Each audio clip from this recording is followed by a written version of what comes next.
Assalamualaikum warahmatullahi wabarakatuh. Perkenalkan, nama saya Agni Ilmi Khairunisa dari kelas MBS 19 Digital Marketing dengan nomor induk mahasiswa 19101051. Pada kesempatan kali ini, saya akan mempresentasikan kembali tentang materi yang telah dipelajari di mata kuliah Fikih Zakat. Materi kali ini berjudul Zakat Profesi. Berikut beberapa pembahasan yang akan dibahas di dalam materi ini. Yang pertama ada pengertian dan dalil tentang zakat profesi. Yang kedua ada syarat tentang zakat profesi. Yang ketiga kadar zakat profesi. Yang keempat haul dan nisab dari zakat profesi. Dan yang terakhir cara perhitungan zakat profesi.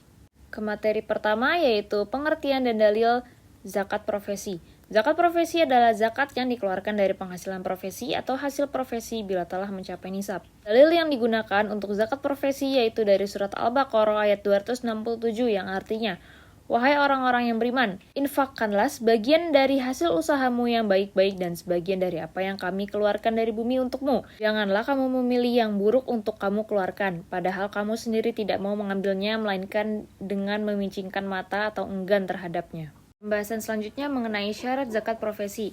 Yang pertama, penghasilan tersebut harus diperoleh dari suatu usaha yang halal. Yang kedua, memperoleh penghasilan itu dilakukan dengan cara yang mudah dan rutin.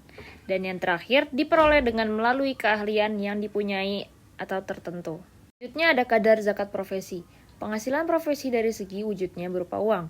Dari sisi ini, ia berbeda dengan tanaman dan lebih dekat dengan emas dan perak. Oleh karena itu, kadar zakat profesi yang kiaskan dengan zakat emas dan perak, yaitu 2,5% dari seluruh penghasilan kotor. Hadis yang menyatakan kadar zakat emas dan perak adalah dari hadis riwayat Ahmad, Abu Daud, dan Al-Baihaqi, yang berarti, bila engkau memiliki 20 dinar emas dan sudah mencapai 1 tahun, maka zakatnya setengah dinar atau 2,5%. Selanjutnya membahas tentang haul dan nisab, zakat profesi. Yang pertama, haul. Pendapat Asy-Syafi'i dan Ahmad mensyaratkan haul atau sudah cukup setahun terhitung dari kekayaan itu didapat. Kalau pendapat Abu Hanifah, Malik, dan ulama modern seperti Muhammad Abu Zahra mensyaratkan haul tetap terhitung dari awal dan akhir harta itu diperoleh. Kemudian, pada masa setahun tersebut harta dijumlahkan dan kalau sudah sampai nisabnya maka wajib mengeluarkan zakat. Pendapat ulama modern seperti Yusuf Qaradawi tidak mensyaratkan haul tetapi zakat dikeluarkan langsung ketika mendapatkan harta tersebut. Nah, untuk pembahasan terakhir mengenai perhitungan zakat. Menurut Yusuf Qaradawi, perhitungan zakat profesi dibedakan menjadi dua cara. Yang pertama, secara langsung. Zakat dihitung dari 2,5% dari penghasilan kotor secara langsung, baik dibayarkan bulanan atau tahunan.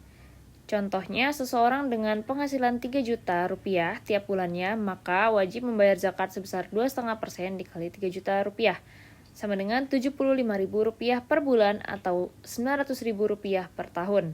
Nah, untuk cara yang kedua itu dihitung setelah dipotong dengan kebutuhan pokok. Zakat dihitung 2,5% dari gaji setelah dipotong dengan kebutuhan pokok.